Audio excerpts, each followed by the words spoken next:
true intelligence. Today, the topic will be foreclosures.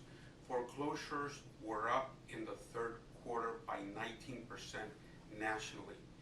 There are 10 depressed cities in the United States, and we know that in California, Stockton, Merced, Modesto, and Riverside have about 40 to 50% of all of the loans are underwater. You heard right. 40 to 50% of all of the loans in those areas are underwater. What does that mean? It simply means that they owe more to the bank or to the lender than what the property is worth. Some financial analysts are saying that there are as many as 7 million shadow homes. What is a shadow home? Some of you have not heard that phrase before. Well, shadow homes or shadow inventory simply means that the banks and the lenders are holding back property from the marketplace. There is speculation that as many as 7 to 10 million homes are shadow inventory. They are foreclosed properties that need to come out into the market so that we can balance this real estate out. One of the things that we do know is that the number of foreclosures keeps spiking up month after month due to unemployment, due to layoffs, due to illness, due to divorce, due to death. And again, we are looking at some very, very bad numbers for the last quarter. We have just a few months left in the year, and then we're coming into 2011. It seems that the housing market is getting worse and worse every single quarter. One thing that we do know is that real estate is the locomotive for our economy that accounts for 30% of our income, for 30% of the national economy. Well, today, in this depressed times, it's not 30%. It is closer to 5 to 7%.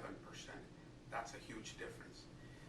For our economy to get better, we need to jumpstart the real estate locomotive.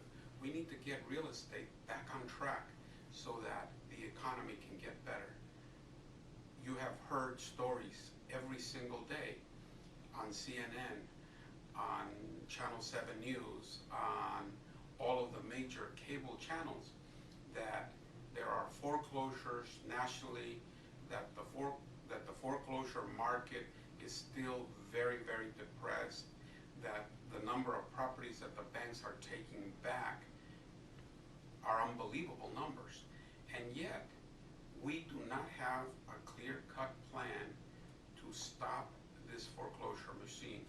The banks need to be more proactive to help the American homeowner, to help the American investor deal with this national crisis.